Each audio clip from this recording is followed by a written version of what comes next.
और सप्तशती का आज है 5वां दिन और यहाँ पर हम प्रारंभ करेंगे 9वां अध्याय निशुंभ वध।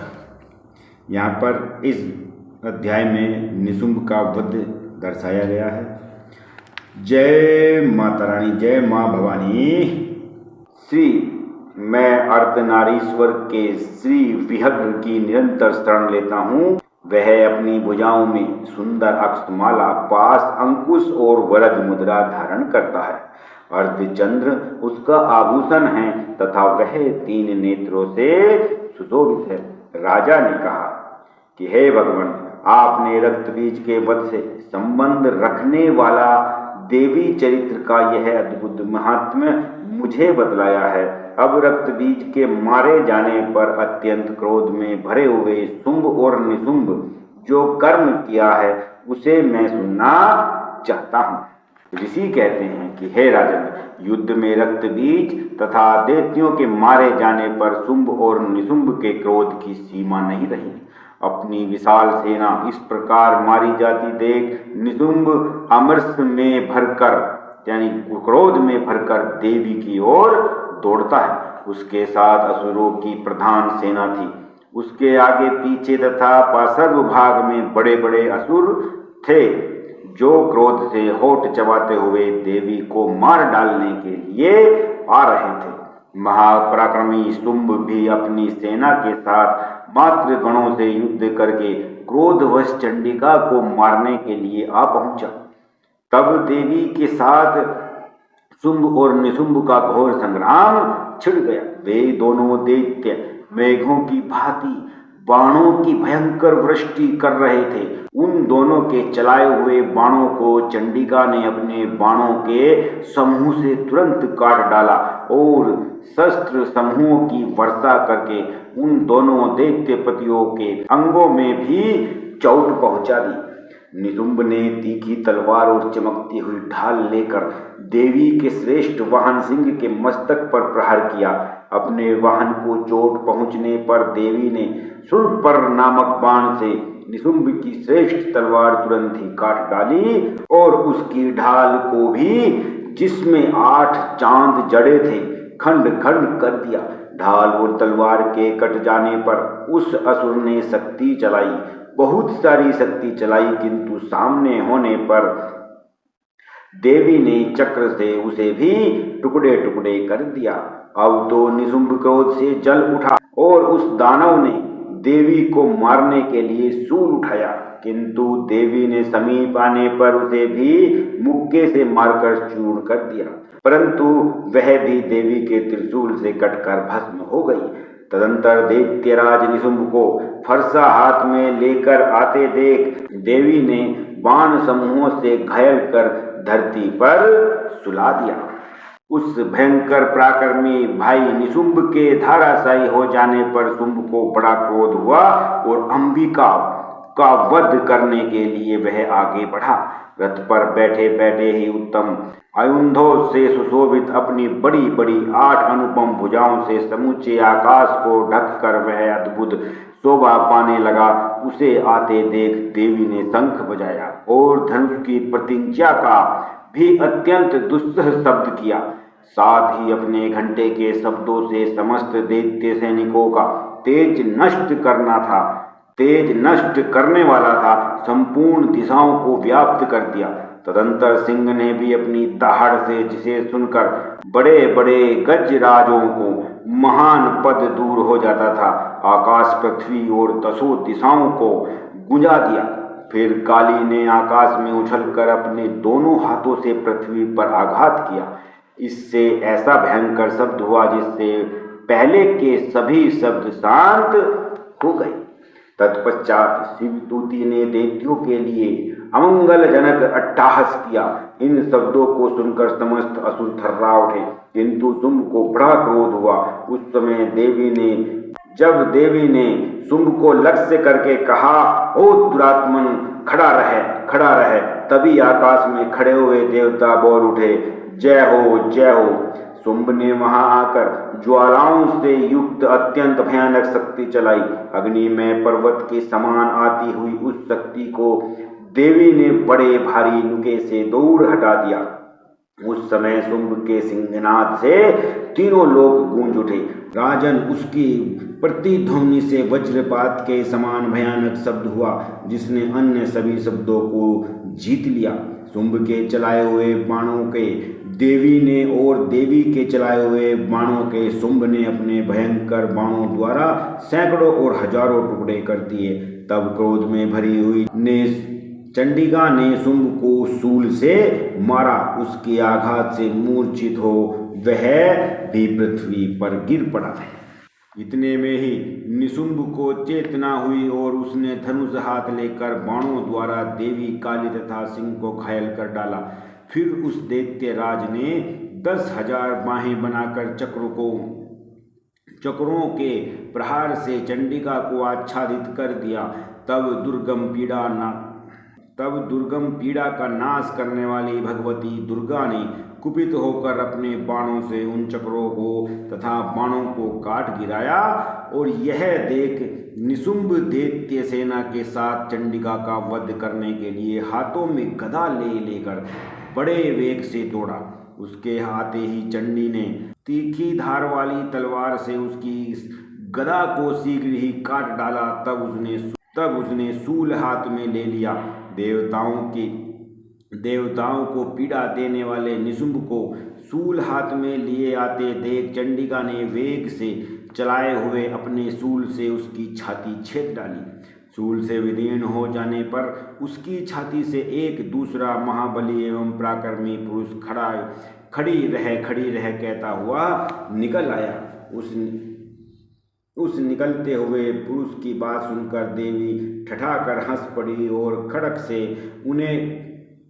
से उन्होंने उसका मस्तक वहीं पर काट डाला। फिर तो वह पृथ्वी पर गिर पड़ा। तदंतर सिंह अपनी दाढ़ों से असुरों की गर्दन कुचलकर खाने लगा। यह बड़ा भयंकर दृश्य था। उधर काली तथा शिव दूती ने भी अपने अन्य दैत्यों का भक्षण आरंभ किया। कुमारी की शक्ति से विदीर्ण होकर कितने ही महादैत्य नष्ट हो गए। ब्रह्माणी के मंत्रपूत जल से निस्तेज होकर कितने ही भाग खड़े हुए। कितने ही दैत्य माहेश्वरी के त्रिशूल से छिन्न भिन्न हो धाराशायी हो गए। वैष्णवी ने भी अपने चक्र से दानवों के टुकड़े टुकड़े कर डाले। इंद्र की आहत से छूटे हुए वज्र से भी कितने ही प्राणों से हाथ धो बैठे। कुछ असुर नष्ट हो गए और कुछ उस महायुद्ध से भाग गए तथा कितने ही काली शिवदूती और सिंह के ग्रास बन गए। इस प्रकार श्री मार्कंडेय पुराण में सावर्णिक मनवंतर की कथा के अंतर्गत देवी महात्म्य में निशुंभ वध नामक 9वां अध्याय पूरा होता है। बोलो माँ भवानी माँ दुर्गे की जय। बोलो महादेवी की जय। बोलो माँ दुर्गे की जय। शुंभ वध। दुर्गा सप्तशती का हिंदी अनुवाद, हिंदी में पाठ और अध्याय 10 प्रारंभ होता है। मैं मस्तक पर अर्धचंद्र धारण करने वाली शिव शक्ति स्वरूपा भगवती कामेश्वरी का हृदय में चिंतन करता हूँ। वे तपाए हुए स्वर्णों के समान सुंदर हैं। सूर्य, चंद्रमा और अग्नि ये ही 3 उनके नेत्र हैं तथा वे अपने मनोहर हाथों में धनुष, बाण, अंकुश, पाश और शूल धारण किए हुए हैं। ऋषि कहते हैं कि हे राजन, अपने प्राणों के समान प्यारे भाई निशुंभ को मारा गया देख तथा सारी सेना का संहार होता जान शुंभ ने कुपित होकर कहा कि दुष्ट दुर्गे, तू बल के अभिमान में आकर झूठ मूठ का घमंड न दिखा। तू बड़ी मलिनी बनी हुई है किंतु दूसरी स्त्रियों के बल का सहारा लेकर लड़ती है। देवी बोली, ओ दुष्ट, मैं अकेली ही हूँ। इस संसार में मेरे सिवा दूसरी कोई नहीं है। देखिए मेरी ही विभूतियाँ हैं, अतः मुझ में ही प्रवेश कर रही हैं। तदंतर ब्राह्मणी आदि समस्त देवियाँ अंबिका देवी के शरीर में लीन हो गई। उस समय केवल अंबिका देवी ही रह गई। देवी बोलती हैं कि मैं अपनी ऐश्वर्य शक्ति से अनेक रूपों में यहाँ उपस्थित हुई थी। उन सब रूपों को मैंने समेट लिया। अब अकेली ही युद्ध में खड़ी हूँ। तुम भी स्थिर हो जाओ और संभल जाओ। ऋषि कहते हैं कि तदंतर देवी और शुंभ दोनों में सब देवताओं तथा दानवों के देखते देखते भयंकर युद्ध छिड़ गया। बाणों की वर्षा तथा तीखे शस्त्रों एवं दारुण अस्त्रों के प्रहार के कारण उन दोनों का युद्ध सब लोगों के लिए बड़ा भयानक प्रतीत दिख रहा था।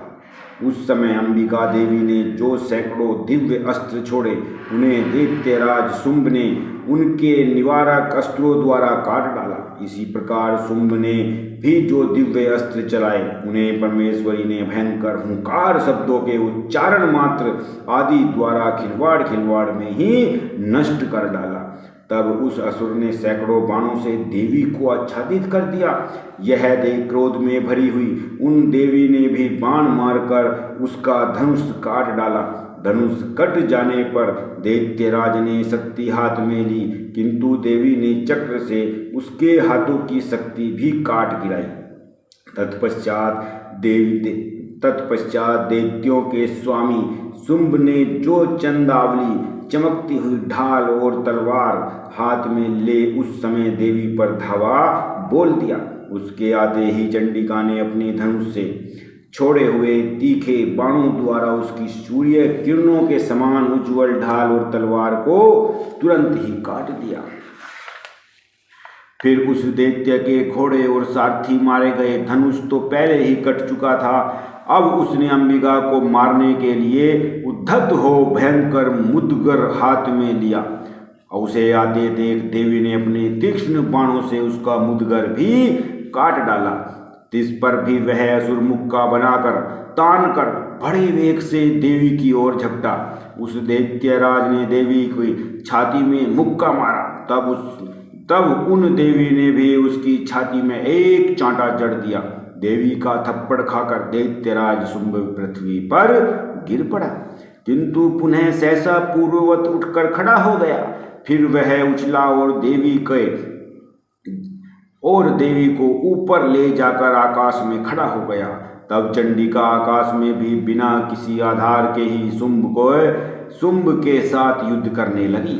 उस समय दैत्य और चंडिका आकाश में एक दूसरे से लड़ने लगे। उनका वह युद्ध पहले सिद्ध और मुनियों को विस्मय डालने वाला हुआ। फिर अंबिका ने शुंभ के साथ बहुत देर तक युद्ध करने के पश्चात उसे उठाकर घुमाया और पृथ्वी पर पटक दिया। पटके जाने पर पृथ्वी पर आने के बाद वह दुष्ट आत्मा दैत्य पुनः चंडिका का वध करने के लिए उनकी ओर बड़े वेग से दौड़ा। तब समस्त दैत्यों के राजा शुंभ को अपनी ओर आते देख देवी ने त्रिशूल से उसकी छाती छेदकर उसे पृथ्वी पर गिरा दिया। देवी के शूल की धार से घायल होने पर उसके प्राण पखेरु ही उड़ गए और वह समुद्रों, द्वीपों तथा पर्वतों सहित समूची पृथ्वी को कपाता हुआ भूमि पर गिर पड़ा। तदंतर उस दुरात्मा के मारे जाने पर संपूर्ण जगत प्रसन्न एवं पूर्ण स्वस्थ हो गया तथा आकाश स्वच्छ दिखाई देने लगा। पहले जो उत्पात सूचक मेघ और उल्कापात होते थे वे सब शांत हो गए तथा उस दैत्य के मारे जाने पर नदियां भी ठीक मार्ग से बहने लगी। उस समय शुंभ की मृत्यु के बाद संपूर्ण देवताओं का हृदय हर्ष से भर गया और गंधर्व गण मधुर गीत गाने लगे। दूसरे गंधर्व बाजे बजाने लगे और अप्सराएं नाचने लगी। पवित्र वायु बहने लगी। सूर्य की प्रभा उत्तम हो गई। अग्निशाला की बुझी हुई आग अपने आप प्रज्वलित हो उठी तथा संपूर्ण दिशाओं के भयंकर शब्द शांत हो गए। इस प्रकार श्री मार्कंडेय पुराण में सावर्णिक मनवंतर की कथा के अंतर्गत देवी महात्म्य में शुंभ वध नाम का 10वां अध्याय भी यहीं पर समाप्त होता है। बोलो जय अम्बे, जय जगदम्बे, जय महाकाली, जय भवानी, जय दुर्गे की जय।